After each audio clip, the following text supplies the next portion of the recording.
Hey, everybody, welcome to another episode of the Business Barbershop Podcast. I am Chris. I'm Keen. And today we're going to talk about limiting beliefs, maybe how to overcome them. I don't know, maybe a little bit about them. We'll see where the conversation goes. It has been a couple of weeks. I was in Napa. Yeah. I think you were We doing had some something. exciting stuff going the last couple of weeks. You bought a property? Yeah, I bought a property. I started a new business. You don't know about this. Nuh-uh.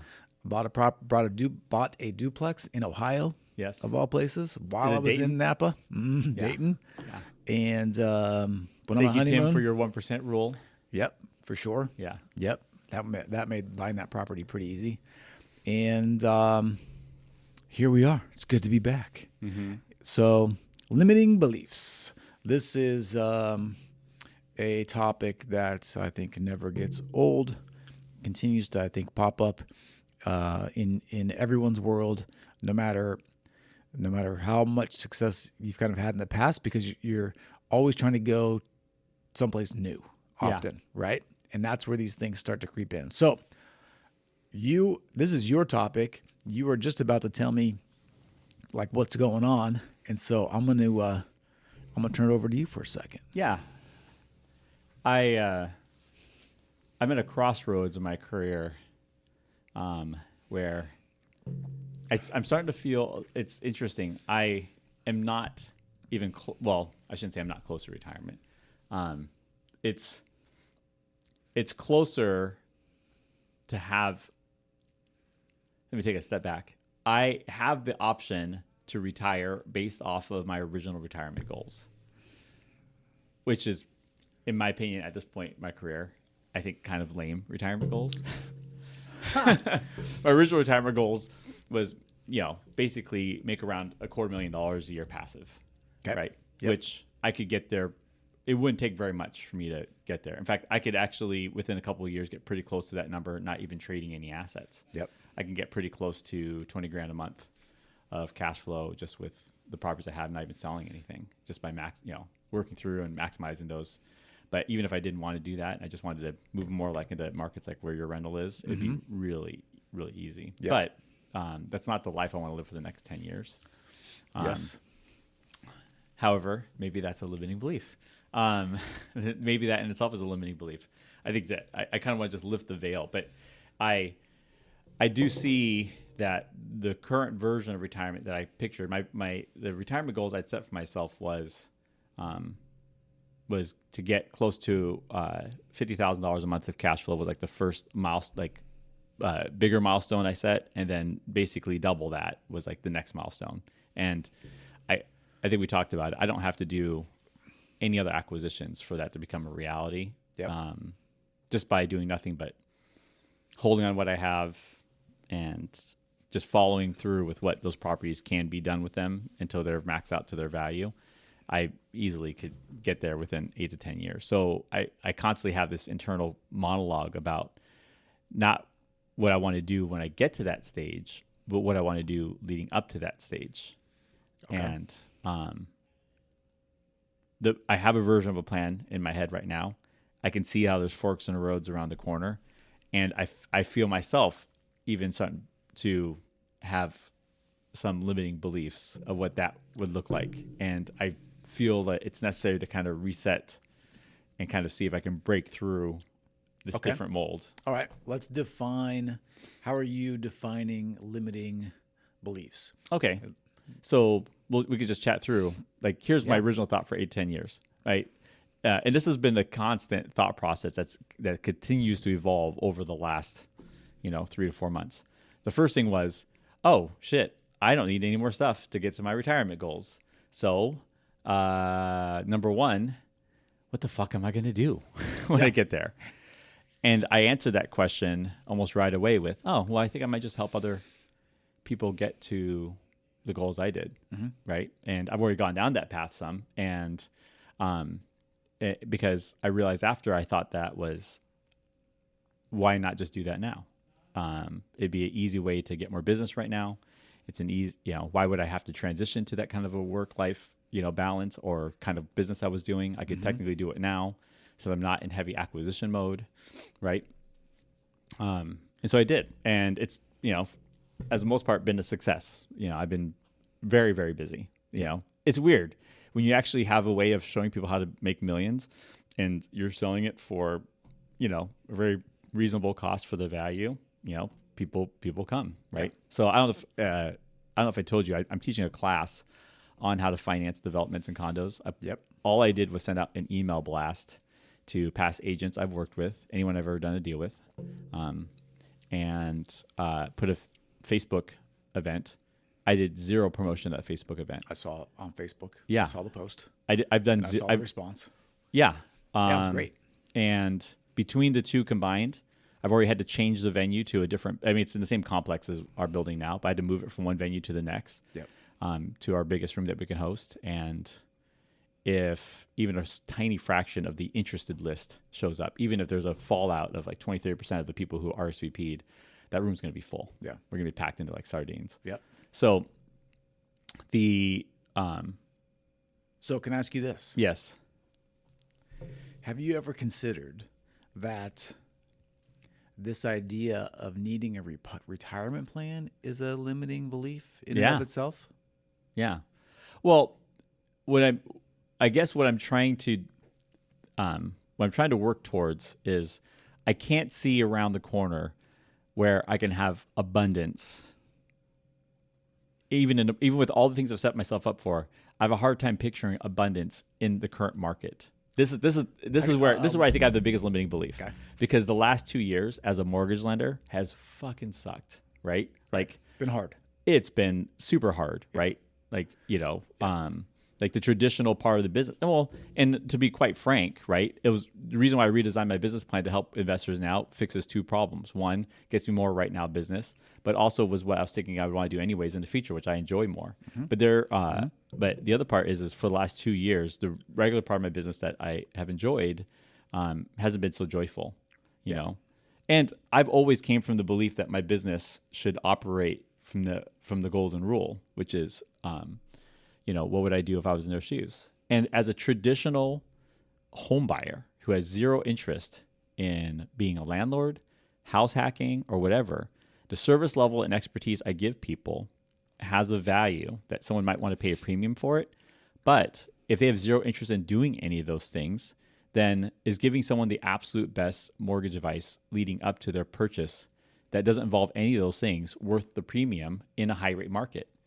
And I don't mean to devalue my service, but in my expertise. But if you have zero intentions of ever being an investor, and you have to pay a quarter, 3/8 higher rate, and rates are as high as they are, which as we're doing this recording, they are the highest they've been since November. Right, they went back up. They went up a lot. They ticked back up, right? And it's not just a tick. It was It was. Even though I'm buying a house, I just don't pay.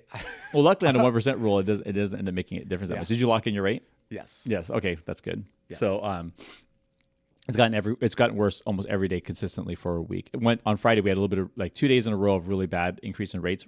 Friday we had relief, and then yesterday and today we gave up all that plus more again. Oh, really? Right. Yep. Okay. So we are on our way to 8. We are probably at like 7.5, 7.6 right now. Okay. Yeah. So it's really back up there again.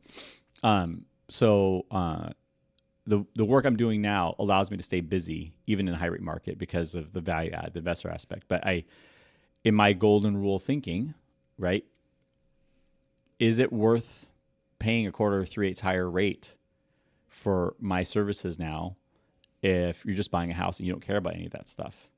If for some people it could be, because for some people their situation is not super normal. They could be a business owner, they could be buying an adult family home, It could be a handful of different things. But the bulk of the normal, I just want a house, right? Do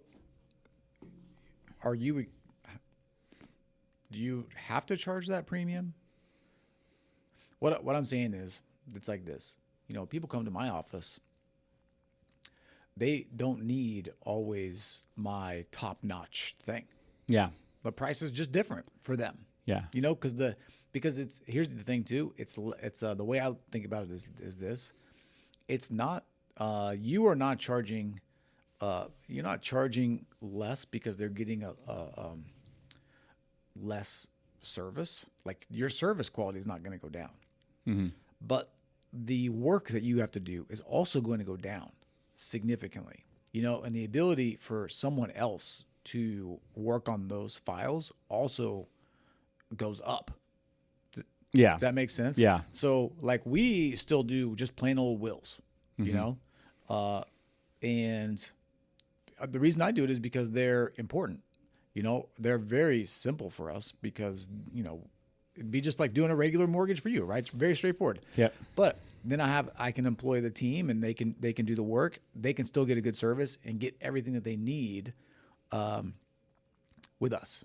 Yeah. No, in a normal mortgage world, 100%. So what's happened is there's so much compression with profit margins that even if I were to try to heavily discount a client, basically to the minimum that we could, we still can lose for pricing. Like if their machine was just built for price, right? Yeah, but it's not. Yes, but people don't pick on price only. No. What I would say is I think so. If it were, and this is sort of getting off track a little bit, but for me, if I was pricing what you're doing, I would have just a vanilla price. Is it the cheapest price? No. You know why it's not the cheapest? Because we're like way better. When you call, we'll pick up the phone. We won't fuck your shit up, basically, right? Right.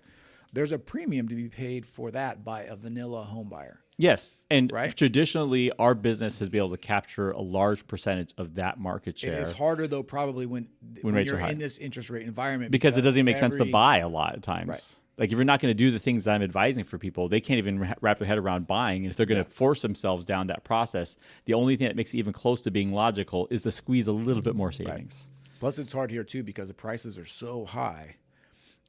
Every interest rate increase makes a difference. It does. It makes a real difference to your bottom line over in that minimum payment or whatever you can make, right? I mean, damn. So, okay, I see that. And maybe that self is a limiting belief, but I've gone through a couple of years of trying to provide a version of the same service, right? Yeah. And discounting it to compete with margins. And the answer is that we haven't stopped doing that, but the reality is that the percentage of those that we win versus lose has gone way up in terms of losing them. Yep. And people, my industry, sometimes they get so upset at, buyers for being rate shoppy. And I get it. Like when some people are just like really just a little more, right? Or if they do it when we've done a lot for them that other people couldn't have done, that's a different story. But, I'm a big belief of like, if you need a banker expert to help you with like a financing plan of some kind of large purchase, right? High level expertise happens with complexity of a transaction or complexity of the borrower. Like those, complexity of a property, transaction, or borrower. So, as experts, we can try to say we are experts in all of them. Multiple different expert borrower scenarios, expert property scenarios, expert transaction scenarios. But when there's this much margin compression, everyone's trying to capture everything they can. So everyone says they're an expert. And it's hard from the outside looking in if you can really tell the difference. For sure. And I think one place where it becomes really obvious is in the investor space. Because it's like, oh yeah, like right before we walked in here, I'm talking to a contractor, right? So help a client buy a property, super well qualified, get a loan from anywhere. But this is going to be a live and flip where they're going to remodel the house, condo it, build a dadu. And they're just running all down the road of like, here, we're going to do this and do that. And I'm like pulling on the leash. I'm like, no, that's not how we should do this part. I'm like, oh, I don't think it's going to be tall enough in this place. I'm like, it's going to be tall enough. It's probably going to be fine. Let me see the space. But basically just helping them not make a mistake in it. Right. Yeah. Okay. All right. Let's get back on track. Yeah. Abundance is what you were talking about, right? Yeah. So I'm finally getting to a place where the regular work, I'm busy. Mm-hmm. And I'm sure after I teach this class, I'll just get busier. For sure. Which means I don't have to rely as much on the regular business also. Yep. But I have this inkling feeling that even though for now I'm doing what I'm doing to get regular business, I'm leaving a lot on the table. So let me give you some examples, right? I have a handful of projects I just need to close circles on. Okay. Once those circles are closed, right, there's many other miniature projects kind of in the wings. I got to get the insurance policy. I got to keep getting my short-term rental properties a little bit more optimized and follow those plans. Mm-hmm. We just made some recent changes to our HOA management company, which I think are going to be killer, like in client retention and satisfaction. Yep. That we don't have to get into all that, but I'm pretty excited about a recent shift we did with that. And those are all great. And so all points to like, okay, Keen, you're going to make your $1 million to $500,000 to $1 million a year in commissions, plus your other businesses keep growing and keep doing better, investments keep getting better, right? But if I'm literally helping other people make millions of dollars, and all I'm doing is helping write business plans and seeing it through, and I'm not doing a lot in acquisitions, there's 2 other places in my head I know I could start to peer off and do, but I can't tell if I'm going to do less because I'm losing focus, or if I'm going to do more because the margins are way bigger in those opportunities. But for the purpose of simplification, I'm torn between just stay on your path because it's simple and you're going to get to your goals. You don't got to fuck with it, or go for the gusto and do, and which I'll basically explain what the other 2 options are. The other 2 options are, which I might do both. Still do some deals, but if I do deals moving forward with so many things I have locked in at low rates, I don't want to acquire a lot under high rates and keep putting all that leverage back on myself. To me, the leverage should come in the form of a partnership. But having exited a handful of partnerships, I don't want to partner on little projects anymore. The little projects, we made profits, partners made money, right? And the ROI on time after splitting it doesn't feel like it was worth it. Yep. Where a partnership makes sense for me is if we're going to acquire in a high rate market, it needs to have a huge amount of value add, totally within my spectrum, a relatively large price point, and the leveraging comes in shared equity, not in the form of high debt, right? So low debt, high equity position, partnership, larger transaction, big ROI. Yep. Basically, it looks a lot like the large projects I've done acquisitions with, but no longer do them solely on our own, right? Yep. There's that. The other part is, a mixture of 2 different ideas of doing development work. It could be going after projects that have high level of development upside, and I can either wholesale those to my clients. I could do joint development agreements with the existing owners, some version of that. And there's other people who are stepping in that space. So that's one of the reasons why I don't want to get too distracted, right? Yep. But I basically see opportunity all over the place. And yeah, what are you worried about? Missing bandwidth. It's no, I don't know. I just I'm not. It's not really a worry. It's more of I have a plan in place right now where I feel pretty confident that the next 5-10-year run would be fine. It'll be great. We'll set ourselves up for a couple $100,000 of passive cash flow. I have a solid business plan that's going to keep me busy until then. I know I'll change a lot of people's lives, right? And I enjoy the work I'm doing, right? I'm building great relationships with the clients I'm doing. But at the end of the day, the amount of money that is being made by me doing these deals, I know there's versions of people taking that knowledge and getting huge amounts of income or returns on that same kind of work. And so what I originally thought was I will probably enter that space down the road, but why not just help everyone else do theirs? And I can actually learn on theirs. And then when I start to do it, I'll have even more experience before I go into that space. Okay. Or is that the limiting belief? And I really could just do it now. And I'm just not, I think what's happening is this. I found a way to get out of survival mode. Yep.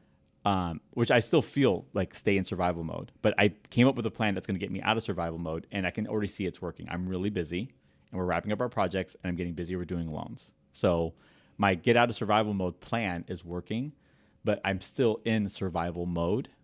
And it's important I wrap up some of the circles I've started opening, right? But once they're done, am I going to hold on to that because it's my survival? It was my life, it was basically like my life jacket. Right. And am I not swinging for the fences of what I'm capable of? I mean, Yep. We've talked a lot about HB 1110 and 1337, right? Yeah. I am a condo expert of small projects. I've been doing this for over 10 years. I've been telling people to do this before ADUs were even a thing. the landscape over the next 10 years of what those housing bills will mean for the state of Washington, it's there. Only the city of Tacoma is talking about trying to make their mid-housing a short plat subdivision process for all the lots. The rest of them are just barely going to do HB 1110, 1337, and the way developers are going to have to segregate those properties to maximize the returns is going to be a condo. So I've placed myself perfectly to really benefit what's going to happen in the next 8 to 10 years. Yeah. But just doing the loans for the developers and taking a small fee in the process and making small residuals on their HOA management long term, it's not a terrible plan, right? And I already have the rentals to get me to my retirement plan. But am I limiting my the amount of abundance I could take in over the next 8 to 10 years to just that plan because it feels safe? I can't tell. Okay. Here's where I'm coming from. Okay. Who cares? Like, what do you want to do? So I think, all right, this is not going to come out correctly. We can talk our way through it though. For me, it's, and this is also has a lot to do with just my own approach to life probably, which is a little different. I like to just define what it is I like to do, and then I just do that. And I don't worry about anything else. But you're always going to leave some opportunity on the table by pursuing something else. Yeah. And often, by the way, you're going to leave many, many, many great opportunities on the table by picking one thing. Yeah. So I think what I try to do is just make sure, is the thing I'm trying to do the thing I want to do. Yeah, so I'll give you some examples. There's things that I actually didn't want to do that I almost got forced into it. The HOA management company was one of them. I didn't want an HOA management company. I tried to find someone to do that work, but I knew that self-management long-term wasn't going to be the solution. A lot of developers are relying on that now, and I'm just waiting for the day where they're like, "Fuck, these homeowners keep calling me." Right? They show, what I'm talking about though is, you're thinking about. I think I'll try to say it like this. I think your limiting belief is that if you don't capture everything, you're missing out. You're losing, because It's not necessarily that. You're already there. It's not that. I'll tell you where this is coming from. Okay. You're right. You always have to leave opportunities on the table. And there are many opportunities that I'm just punting on, right? Mm-hmm. I'm really clear what I want to do. I want to help people. I want to be right in the center of the landscape changing in our areas with those housing bills changed and the knowledge I have. I want to make the biggest impact in making that happen and helping other people do them, and also my own projects, right? I know that having done a couple of projects through entitlements, I didn't super love that process of like going through the building. It was kind of cool to design the floor plans the first couple of times. Yeah. And then after that, you tweak them and you make another one, you tweak them and you make another one. And then it's like, meh. Right. And then you're kind of like done. Right. Yep. And so I'm not as enamored with designing anymore. Unless it's something totally different than what we've done before. But what's going to move forward is a lot of vanilla shit, right? Like what sells the best is some vanilla shit. Yep. So helping other people do their projects and letting that be my regular work is what I've decided what I want to align for.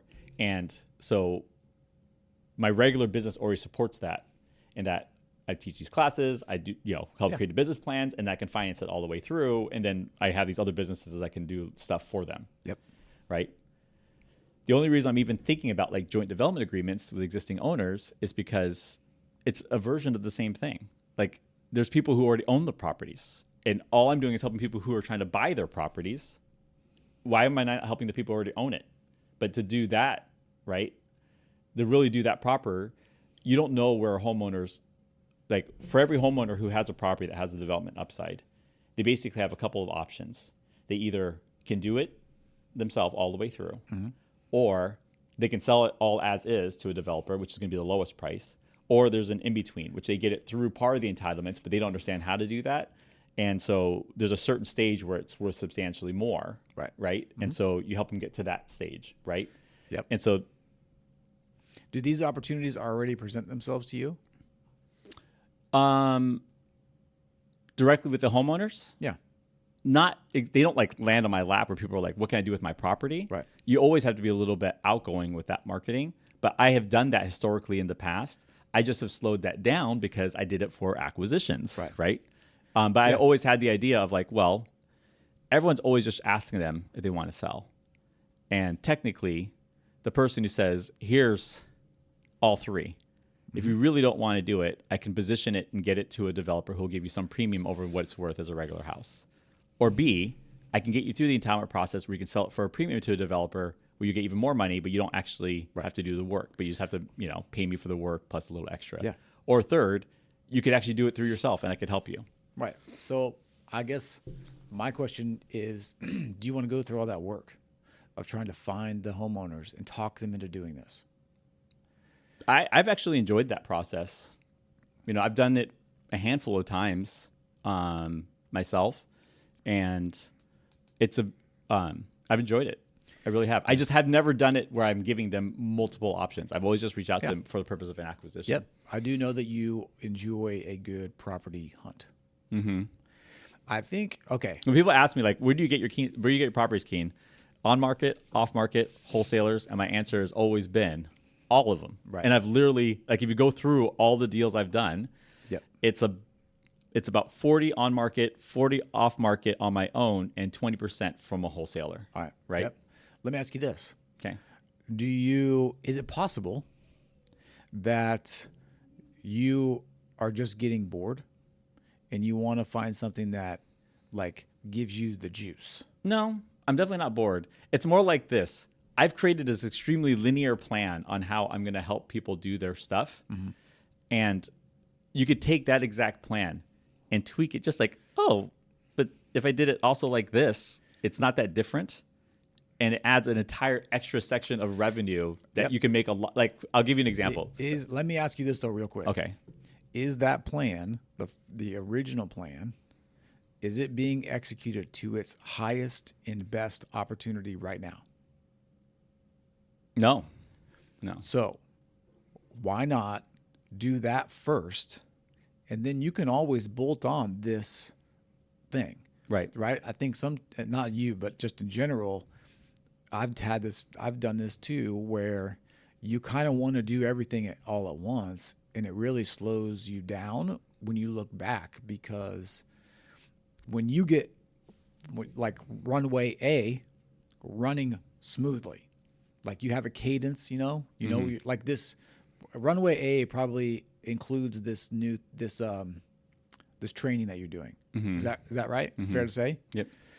So like if you could get it down where you're doing that training once a quarter, once a month, whatever, every 2 months, whatever that cadence is, where you're going to have a new sort of like, it's going to go in phases, right? This group is going to have a certain flow, and then you're going to be ready to take on like new people coming in at the beginning or something. Mm-hmm. Is that kind of right? I mean, sort of, right? Like if you can get that cadence down and that flow and how that works for all those people to so good where it's just now you have more time, then you bolt on this second part. Right. Now I can get homeowners, I can run them kind of through a similar process, but that farming, or that acquisition, it takes time. Yes. I do know this about that part of the process. Yeah. It is something that is going to take away from this main runway. Right. And if you get this runway going the way that you want, I mean, it will give you, it alone will probably give you everything that you need, like as a baseline. There is enough of those opportunities out there to probably keep you busy for the rest of your life. Oh, no, I actually think that's totally true. So it has mostly to do with two things. One, I'm only helping people buy properties from existing property owners, right? There's an opportunity. I might talk to people who already own the property, and I do get those, but they happen less frequently. It seems like people are more interested in trying to help you, like there's a process of kind of learning how to do it on an acquisition, but there's not a lot of here's what you do when you already have the property.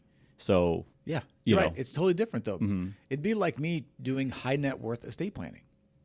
Okay, it's very close to what I'm doing right now. Right. I could do it, but it's a completely different market. It's a completely different sort of acquisition process.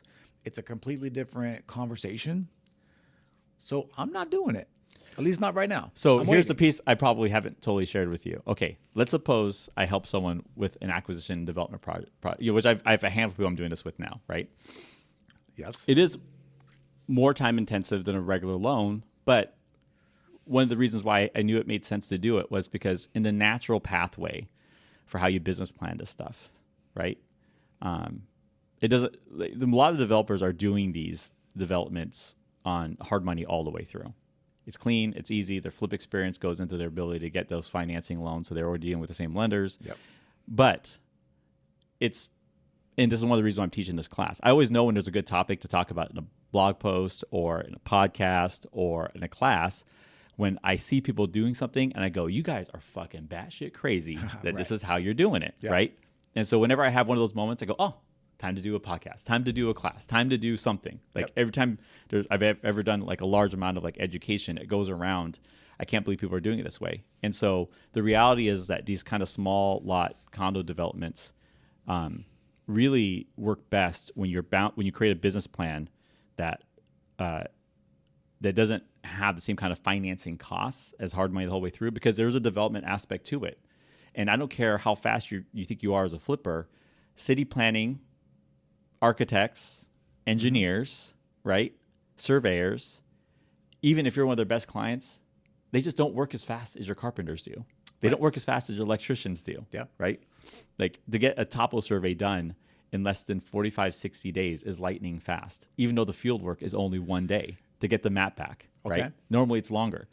From the time that you know you want to order it, you've requested the order to when the map comes back. Not that it takes more than 2 months for them to do the field work and then give you the map. It's just the way the scheduling works, right? Yeah. So in general, developments just take longer. Everything's longer. Yeah. So how does that translate into?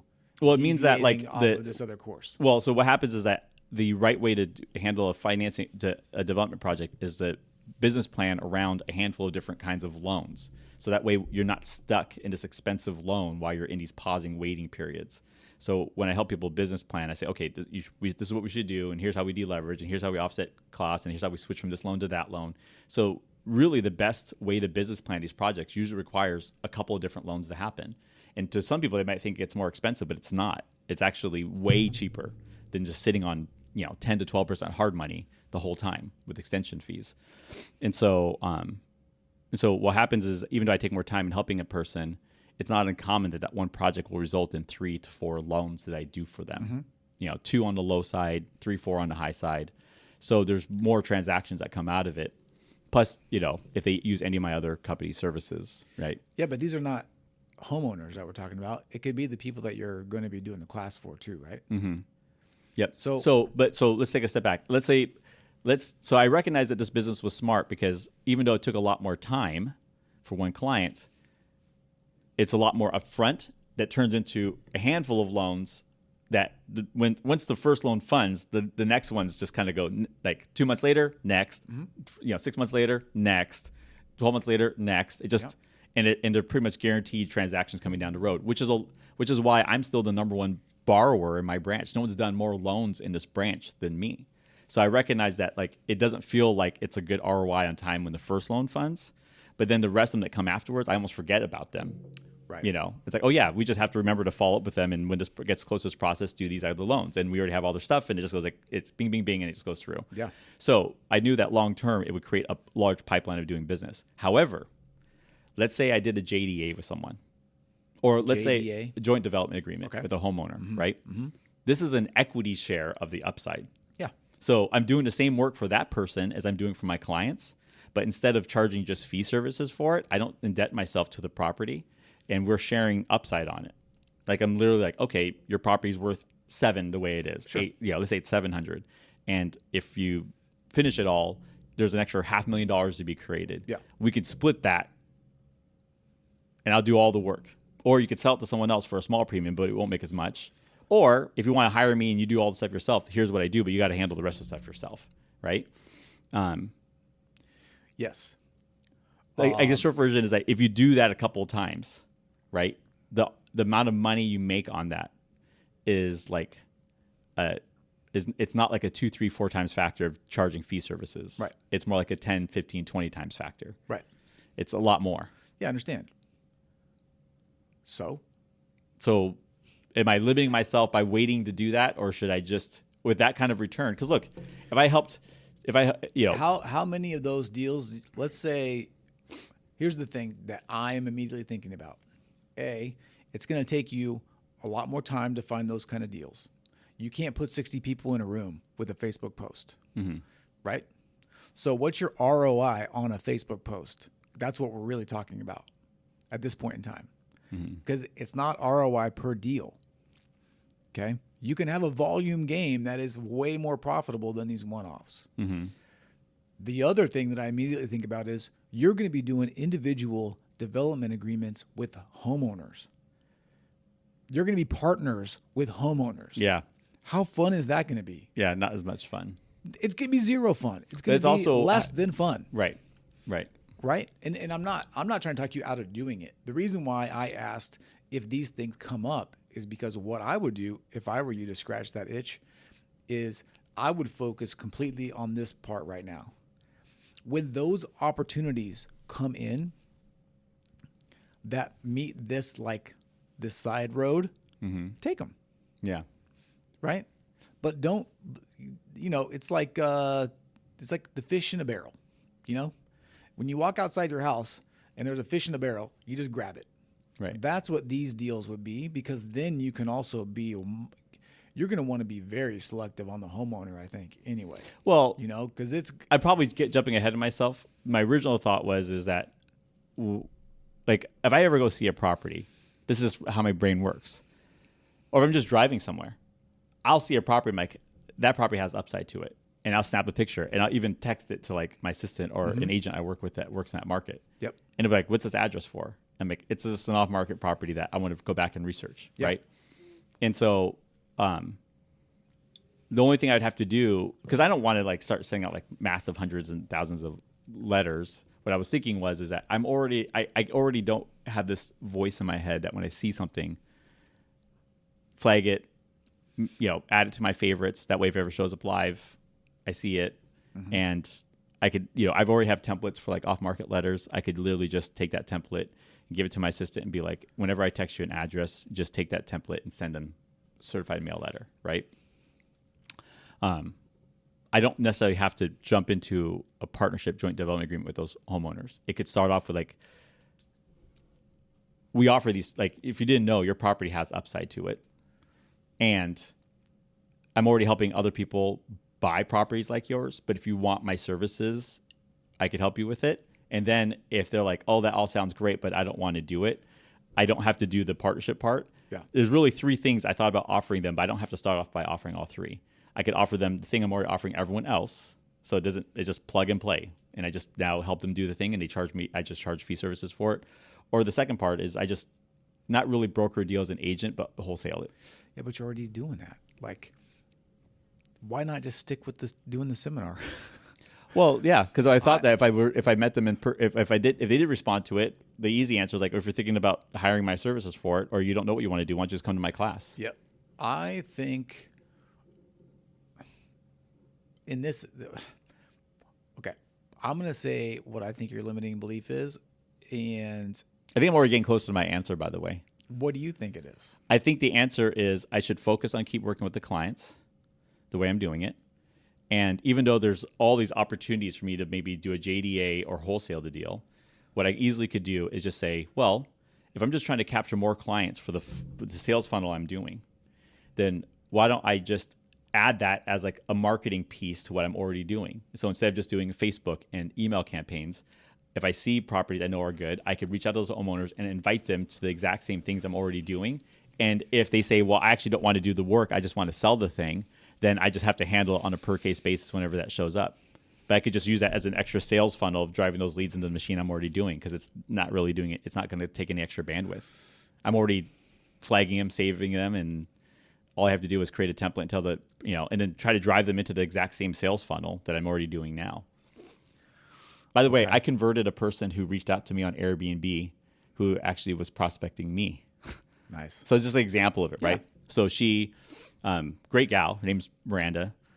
She messaged me on Airbnb because what happened is she saw my Juanita listing and then saw the notes that it was being used as an Airbnb, which is why showings would happen in between. Yep. Went and looked for an Airbnb because she knew that you can message the owner directly on Airbnb about a booking. Yep. And said, I'm actually not interested in booking for Airbnb. I'm interested in buying it. I was interested if you were thinking about doing any kind of like creative owner financing or whatever. I'm like, so you've been talking to someone, right? So I said, what? I said, creative financing is probably a thing. I need to move this thing to be part of a reverse 1031 exchange. But I could tell that your mind's turning on some of this stuff. Like, why don't we just have a meeting, right? And then I'll kind of walk you through how to kind of do what I'm doing.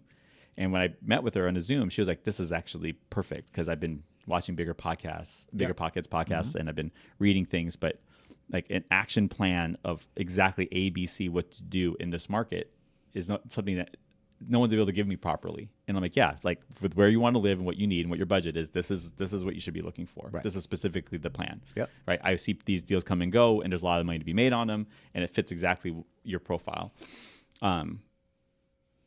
I'm not expecting people to message me on Airbnb all the time, but my point is like if I'm already identifying. This is my point. It's the exact same thing that you're already doing. Right.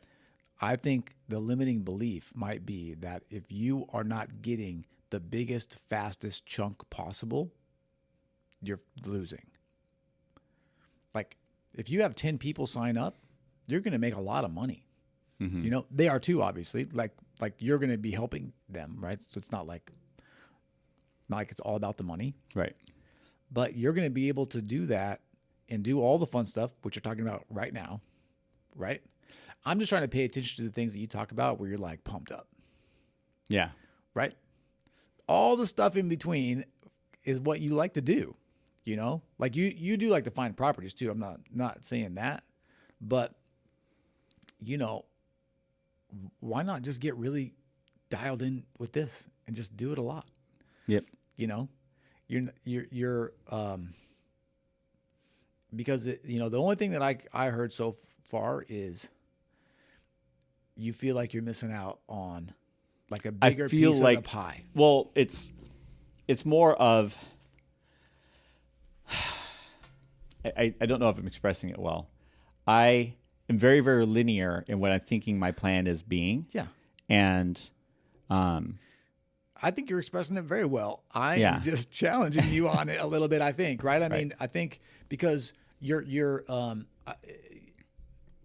it's just shifting the way that it's really just a perspective shift. You're going to do 10 deals at this seminar, right? Let's say. So instead of thinking it as doing 10 times, which is like 1/10 of the total, just think of it as the total, right? I know how much money my firm is going to make when somebody calls. Mm-hmm. And I'm cool with that. I'm just okay with just doing that as many times as I can. Right. The profit margins on the high net worth estate planning are much, much higher, way higher. But you know what? There's an abundance of people that just need regular estate plans. Right. It's really fulfilling work, because people are grateful. Like it's good, they need it, and so I'm okay with just doing more of that. Right. Once that is dialed in and running, which it is now, basically, now there's the next thing. What's the next thing that I'm interested in doing that I want to do more of? Right. Which we've been talking about all the time, like this CPA stuff, but I'm not doing CPA. I'm just doing bookkeeping. That's the new business I started. So just accounting. So bookkeeping, statements, stuff like that. Way easier to get into. And you don't have to deal with CPAs. It's just like a blessing. Right. So, and even that, I'm just easing into it, right? I'm not running into it. I'm doing the exact same thing that I did with the firm. Can the firm because I still need to focus on the firm, right? So I think, like, if I were you and I'm thinking about what should I be doing, my 2024 goal would just be to dial in this process that you're doing right now. Find the cadence, because if you do one and get 60 in there, like, you could probably do one a month and get 30 people in a room. Yeah. I'm guessing pretty easily. And it really needs to be like, there's that content only talks about financing it. There's technically a whole set of content of like, great, like, how do you actually business plan your developments, right? From like community layouts, like building layouts, all that stuff. Because right? Here's what happens. Well, the goal, the way that, because I've, with my coaching and stuff, I've done some like similar, not like similar topic, but it's a similar flow. What you really do is show everybody how to do it. And then you say, if you want my help, I will help you. Yeah. There's always going to be DIYers that are going to just come in and think, you're going to try to do it on their own, which is fine. But there's also a percentage that recognize like expertise in experience and how that can make you go faster, and it's a value add, and they'll tee you up, and even the people that want to do it on their own, they still do need loans, right? Because even if you show them the process, they still need to do the transactions, right? They still need to go through the process or whatever. So that's what I would do. Because look, it's only a year. I mean, it's not even a year now. It's only 8 months. That's like no time. Right. And then you can see as that gets more and more dialed in, then you can say to yourself, all right, well, I like this. I'm going to do more of this. Or, I'm going to try this equity play. And if homeowners reach out to you somehow, or if those things come onto your plate as opportunities, then take them. Yeah. Because they do every once in a while, I'm sure, like just because you're in this world, right? Some homeowner's going to find something just like this Airbnb lady. Those things will come across, and then you do those when you can, You'll also have, by the way, a whole bunch of people with your seminars that can become those potential people too, right? You don't just have to do the work for everybody. You can partner up with them too, right? And those people are going to be way, way better to do that with, because they're not attached to their home, right? That's the hard thing about homeowners. You're trying to get them to. Yeah. Well, I make sure, like, my concept of what I was going to do, which maybe this philosophy wouldn't work. My original thought was, everyone always comes at the homeowners with one approach. I want to sell it as a broker. I want to buy it as a buyer, right? No one ever says, well, you could do it yourself. And if you decide that you didn't want to, like, whether it's the other two options, right? Like selling it to someone else or, whatever, right? Then I could help find a solution for that too. But like, you just tell me which of the three you would be, and I'll just place you. That was the concept I had, because no one ever goes to them and says, if you want to do it yourself, I can show you how. If you want to just sell it to someone else so they can do it, I can connect you with a buyer, right? If you want to see it all the way through, but you don't have all the expertise, there's a way that we could do an equity share on it. To me, it's like, it was a way of saying, hey, I'm not going to try to sell you on anything. You should know that your property has upside to it, and these are really your options. And whatever you decide to do, I could help you with it. Yeah. No, I get that. But in my mind, 98% of the people will take option 4, which is, I want to just live in my house. Mm-hmm. That's the hard part, right? Is you're not reaching out to people that are interested most of the time. So you got to find the right property. Then you got to find someone that's interested. Then you got to find someone that you want to work with as well. Which is also like a process. Mm-hmm. It's like, why not just wait for those things to come? I was actually thinking the equity thing would be the thing that would be the last plug-in piece. And until then, the only options are one of the other two. I could help you with it if you ever want to, or if you'd rather just sell it to someone, I could position someone to buy it from. Yeah, but you already have that. Sort of. I've reached out to homeowners directly for years, and I've only slowed it down recently because. What I mean is, you already have that with the seminar, right? It's the same transaction, right? It would be like, for me, if I was like, Keen, you know what I'm going to do? I'm going to start doing a big networking kick. Go drive in some more business. Right. Right? I hope you would be like, why? You already have something. That's why, we talk about creating content. We talk about doing stuff. I have never been like, you need to do this. I was always been like, look, it's, it will work. But you were already networking master. Right. Right? So it's like, don't take away from what you're already doing because it's really working. Just do more. Right?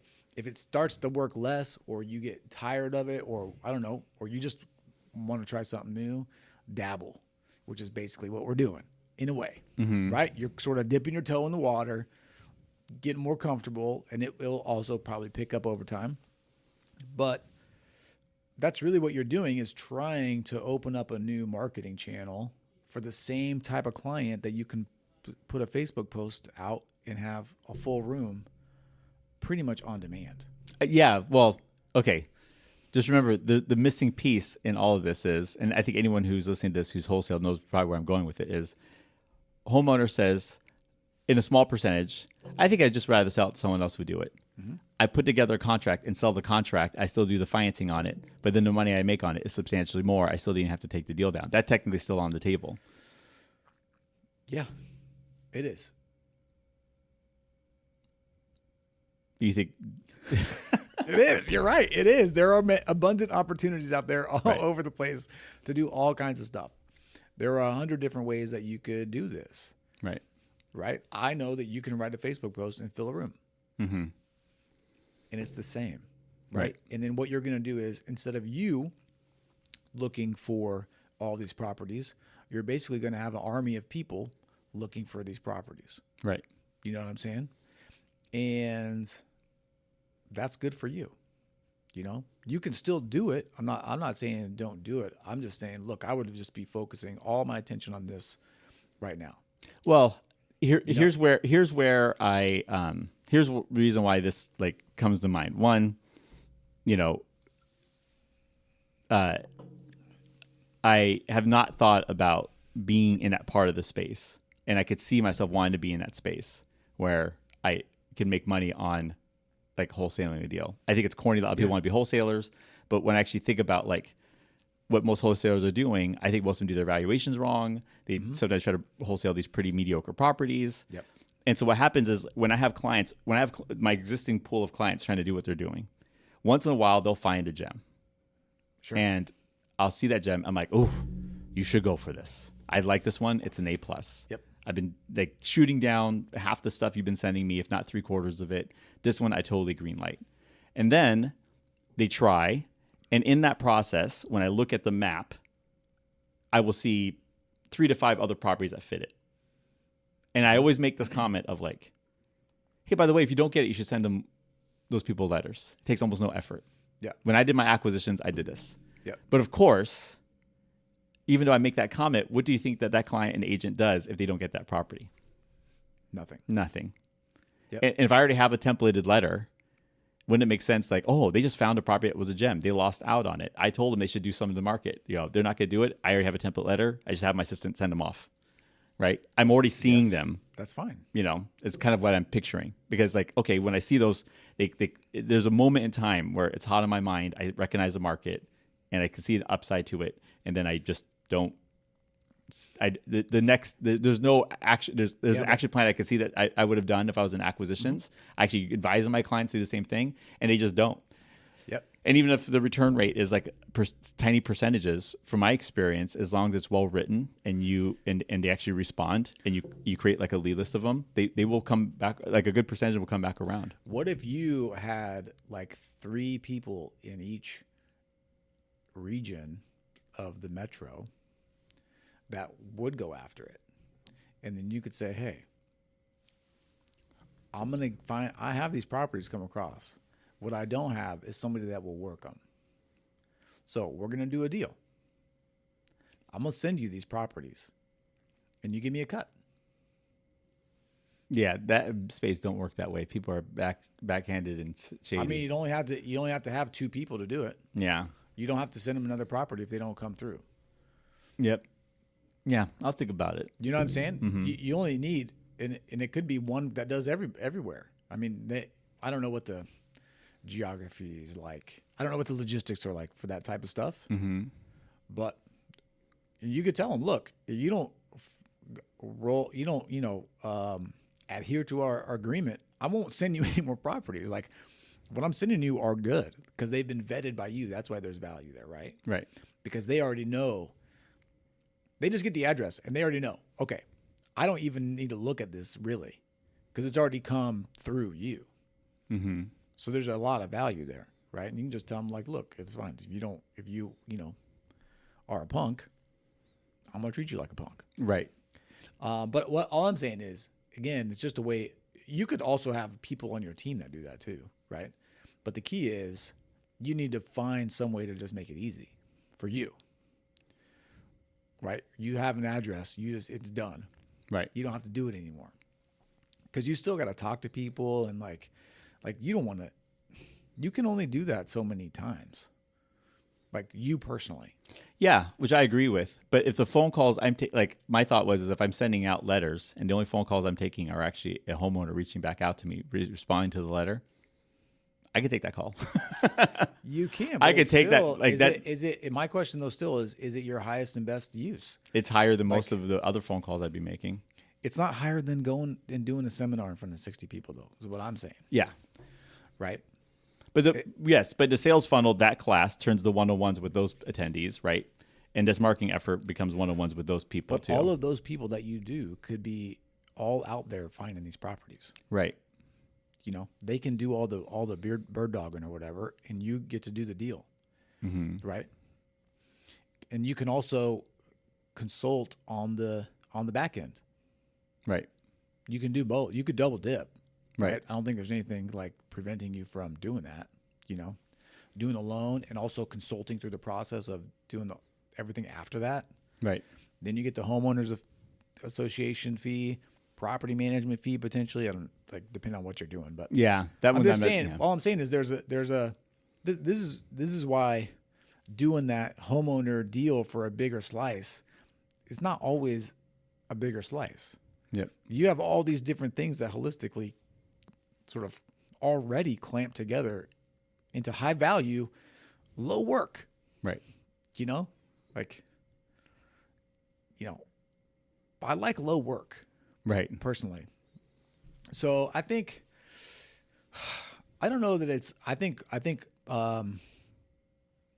know what, I don't know. I think the struggle is real for everyone. Like what you're thinking about is the same thing that everyone thinks about, but focusing, I think, is always going to get you farther than being scattered. Right. Right. I mean, you already have something that works. I would figure out how to dial that in with one sort of specific type of person, which would be like agents or investors, the people that are coming to this thing, and then I would just do that over and over again. Like your network is already so strong. There's no reason. Like the way I see it is this, you thought that you were doing all of this networking and relationship building so that like people could refer you business, like through your mortgage business. But now what you see is it's opening this entirely new avenue for you. Yep. Right. That's really where all that work is coming to pay, is with this like shift a little bit into what you are presenting to people, because you can still do the old stuff. And now, though, the upside for you is even more here. Right. So just leverage that network. Right. Just do that, and crush. The problem is it's boring. It's going to be boring. Yep. All right. It's not big. Yeah. I still think I want to do the mailers. I didn't even have that idea until we were talking. Because you're right. I want to get a simplified thing that's along the lines of what I'm already doing. Yeah. I think the equity part with the homeowners is like if I ever decide to do that. Yeah. I don't know if I ever will. Would still be a ways down the road thing. Yeah. But if it's a sales funnel into the thing I'm already doing, I think it's good. Yeah, and if it's something that you're already doing too, that's also good, right? I am already doing it. I already have property lists that I've been creating, and I just haven't been, and I've stopped marketing to them because I'm not in acquisition mode. Right. And it seems kind of silly that I wouldn't just, I already have the machine set up. Yep. I can create the templates. I could make it so I already have the assistants in place where I could train them on how to do it. I'm not paying any extra to have the bandwidth to do it. You know, I already know the method that makes it work. Right. I just have that idea I like. Look, I'm a systems nerd. I don't want to be doing anything unless there's a process behind it, and it can just be done over and over and over again. Mm-hmm. You know, so I would just be thinking about okay, I see a property now. How can I just not do anything else until it gets to stage 8? Right. Which is they've called back or something, you know, whatever that looks like, you know, where you would want to have a conversation. That would be when you come back in. But in the meantime, you have all this stuff just running in the back. Mm-hmm. Right. And then in 6 months of doing that, well, now you got, let's say you got 2-3 homeowners a month getting back to you. Then that just happens forever. Right. So I'm totally on board with that. Because what I figured would happen is that somewhat at the moment, it's funny, I could bring up the whole equity share part, but I already know my reaction. If someone actually approaches me about that, I've been approached by people several times about helping them in a partnership, and my answer has been no. Right. It's so dirty, man. Yeah. It's so hard. Yeah. The only way that I would do it is if I had complete control. Mm-hmm. Like almost literally like you're going to give me this property and let me do what needs to be done so that we can share in this upside. Right. Like this is not a 50-50 deal where I'm going to come to you and tell you like, we should do this. What do you think? Mm-hmm. It's going to be, we're doing this. Yep. But that's what because the reason I would do that if I were you is because that's why you're in the deal. Yeah. Right. You're there because you know what to do. Right. It'd be like, you know, gosh, it'd be like if you had an interior designer and they like designed a room for you. And then you were like, no, you should totally put the couch over here. You'd be like, listen, bro, this is what I do. You know, it's the same thing. Right. And then it's frustrating, you know, because they're not doing it right. You can see all the value being lost. You know, then they feel like you're not listening to them. It sucks. Mm-hmm. Those are hard. The homeowner ones are hard. I think they're hard. Yeah. But you could do it with investors though. I mean, you could still just do it after they buy. Mm-hmm. And you could still value add in some way. You could still partner up potentially. Mm-hmm. But maybe your cut instead of 50% is 10. That's still not bad for doing the same thing. I was thinking probably how I would probably start off is just take them, create leads from my existing sales funnel, put them into the same classes, and if they want to do it, show them how to business plan and finance it. It'd be just like how I do it with other clients, but they already own the property. But on the flip side of it, if they go, fuck it, I just want to sell it to someone who wants to do this, then I could probably just wholesale it, and then I could get it to one of my clients. They get paid the exact same way when they do it, but also make a wholesale fee in addition to that. And then the third options that we talked about would be like maybe one day, but not at the moment. Right. Because it's still a proposition that the homeowners aren't getting. Right. Like if you want to do it, I could walk you through it. You could hire me to help the way I help other developers doing it. Right. Yeah, the only way, I think, because the problem is I think you would, and I'm just guessing, obviously, I don't do this stuff, but my guess is you would do it like twice with the equity setup, and it would be such a bad experience that you would only offer to consult to go through the process with the homeowner. Yeah. Because you would just see after the time and the effort and the anxiety and the, you know, just like all the bullshit, like it's just not worth the upside. Yeah. Because you could just go find a property, have a deal with one, you know, you could just have what's the word I'm looking for? You know, just like a group of people that are like, look, Keen, when you find a deal, let me know. I'll pop in $50K. Mm-hmm. Like you probably have a group of people like that would do something like that right now, potentially. You know, where they all split in the it's like an LP, right? Mm-hmm. They all split the profits. I haven't done one of those yet, and I've been gun shy of even doing one of those too. Well, those are their own thing. You know, obviously those are completely different, right? And it's a whole new thing to find. But just do what you're doing right now. For now. And look, dip your toe in that water sometime. Get into a deal as an LP. You know, I have. yeah, and see someone that track all the paperwork, do it with the general partner that you can talk to. Tell them like, look, I want to learn how to do this too. So like, let me pull the veil back and let me see what's up on the back end. Because it could just be as easy as having the right paperwork, I don't know if people need to be accredited to do that or not. I don't know. But then it's just setting it up. You just tell everybody, okay, we got 123 Main Street is up. If you want in, it's $20K. Wire me the money. It's funny. There's actually a property with 123 Main Street I want to buy, but it doesn't have a ton of upside to it. It was going to be Is it? Yeah, it's in Renton. I thought it'd be a cool address for the business. For sure. It's a commercial zoned mixed use property now. Yeah.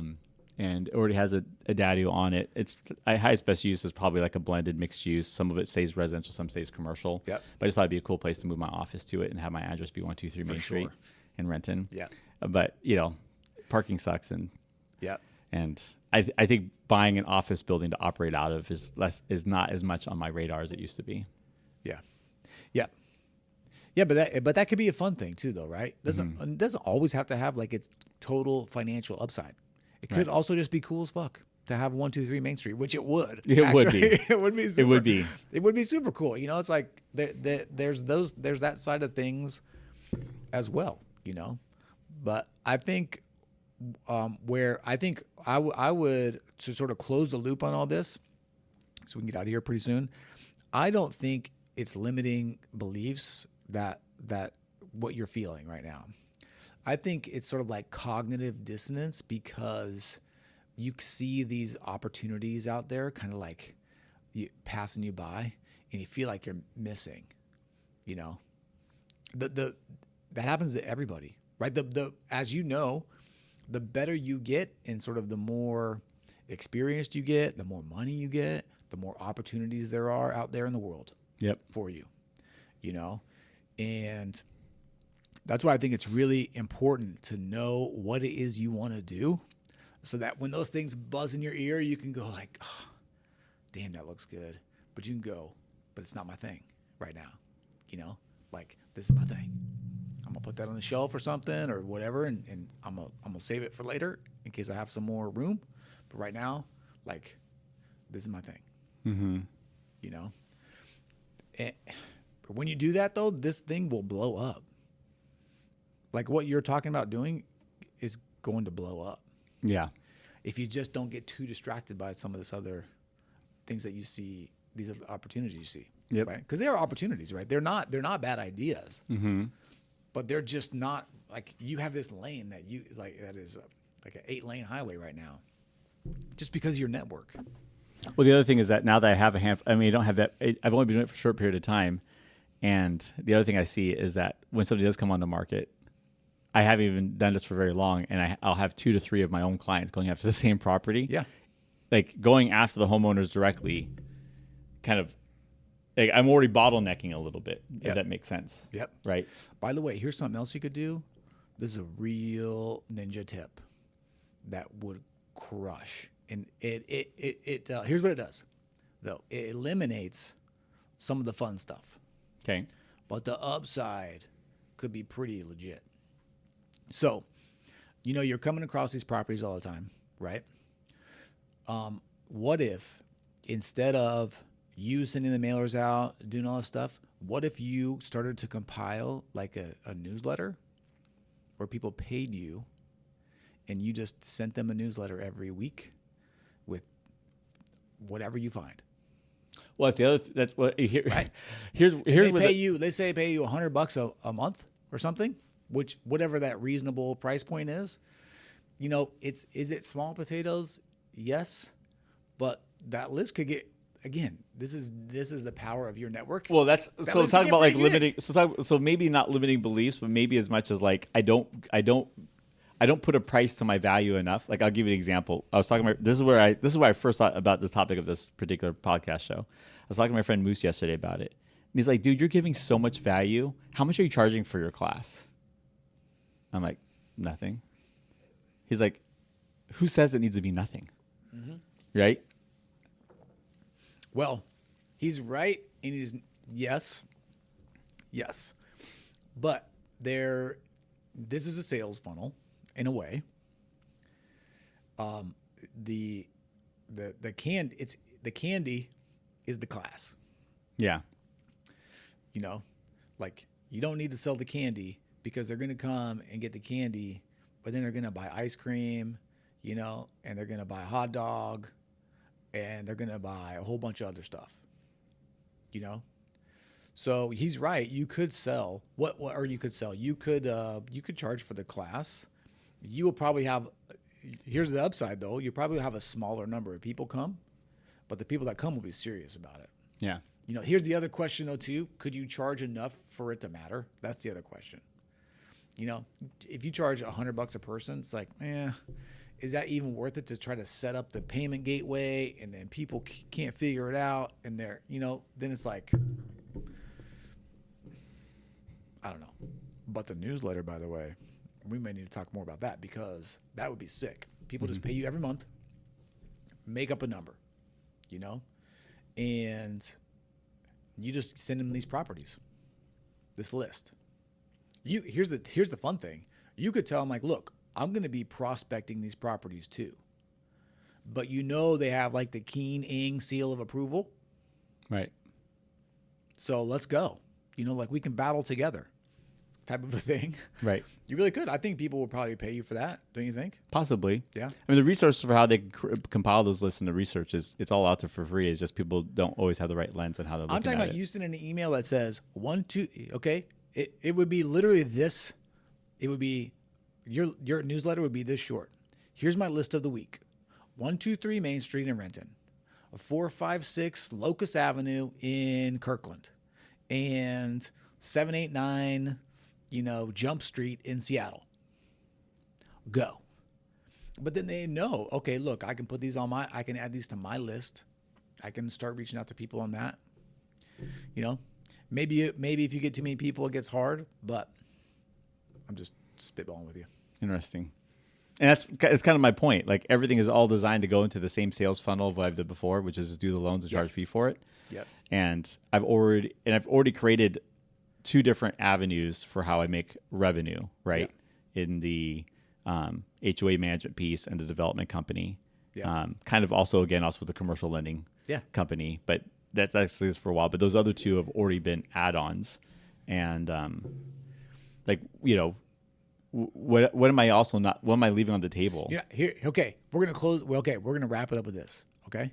Because here's the truth. My newsletter idea, you shouldn't do it. You know why? Because you got this idea right here that you should just keep doing that work. Yeah. Right. So again, there's all these good ideas. Will they work? Probably. Yeah. But you have something that works. Do it all the way. Do it all the way first. Right. Give it 6 months and just like really dial that in, and then maybe you add something else. What will probably happen though is this: in the course of doing that and getting that really dialed in, you're going to either see a little blip off of that, or you're going to see that will lead you to the next sort of iteration of the process, and then you can slowly you'll go that direction. That's my guess. Yeah. But that's the thing. You can't worry about the things that you're missing out on, because there are infinite things that you're missing out on. Right. Yeah, and that part I don't really worry about. I'm just thinking about what things are already, like for me, the HOA management company and development company were things I already saw I probably should be doing. I actually fought it, but then I absolutely had to keep the other part of my business going. I can't keep doing these projects and not have an HOA management company. Right. Yeah, but now you just let that grow organically, right? It's not as if you're out there trying to sign new people up to that company. It just happens. Because people will come, right? Yep. It's the same. It's sort of the same. I would look at these seminars as your top of funnel for all of that. The loans, the consulting, the HOA, everybody at the top is going to come into all of those, right? Or they may come into one or the other. That's also okay, right? You could do a HOA management training too, right? And then tell everybody in there, hey, by the way, this looked like it sucks. Yeah, it does suck. But guess what? I can do it all for you. Mm-hmm. Right? Yep. And this being, you just roll more people in. Because those are, the HOA is even better. Like, the reason I'm doing the bookkeeping is because it's recurring revenue. The reason I'm not doing the taxes, you know why I'm not doing the taxes? Because taxes fucking suck. And you have to do them once a year, and there's a big time crunch. And I don't want to deal with that anxiety. Right. You know? So you do the books year round, crush it for everybody, do great. But you know what? There is an add-on to do that, to do taxes at some point in time, potentially. Right. But it's a totally separate deal. You just you just bolt on a CPA and start doing taxes for people. Right? But you get 1,000 people in your HOA thing, you're rich. Yep. You know what I'm saying? You know what I'm saying? Same with the bookkeeping. I have 1,000 people in my bookkeeping business, and I'm rich. Yeah. Like really rich. Right. You know, like rich. And that's why I think doing this stuff is focusing is so important, particularly when you already have these things set up, because it will build in ways that you don't even see yet. You know, like when you look at your like profit, like if you look at all of your businesses as a P&L, like you may be surprised at how much that grows, you know, other than what you expect, because you're going to have people coming into all of these different places and being sticky. Yeah. You know, so anyway, I love talking about this stuff. Yeah. This is what I like.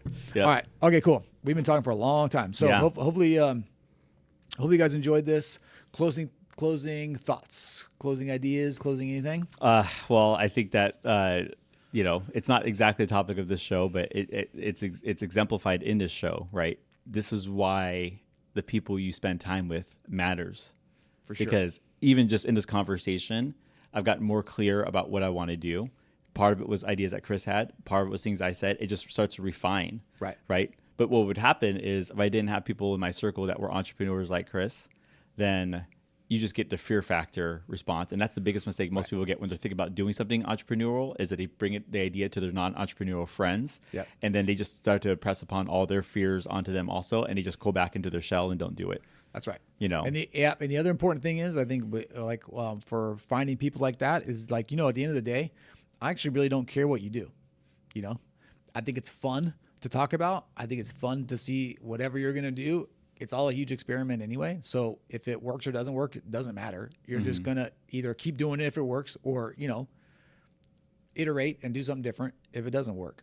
Right. You know, having people that are willing to sort of, you know, talk through things. Also, when you have to talk it out and when you have people asking you questions, it also helps clarify sometimes, you know, too, right? Because that's like, I called you the other day for that duplex. I'm like, bro, this inspection it's bad. How those negotiations go, by the way? Did you guys work out some details? Yeah. Yep. They're fixing some stuff, and they're going to give you some credits for others. They're fixing all the stuff. That's great. They're not fixing the whole list, but the things that we talked about, I was like, look, these things, they should be fixed. And so, yeah, they're fixed. We just got estimates. They're just cutting a check to the contractor, who's like the property manager, also does like because most of this is like handyman type of stuff. It's not like nothing huge. And she's like, what do you want to do? You want to credit at back? You want them to cut a check to the contractor? I was like, cut a check to the contractor. He gets, you know, when it's done, he gets the check, because I want to do it. I just want it to be done. You know, it's like upkeep.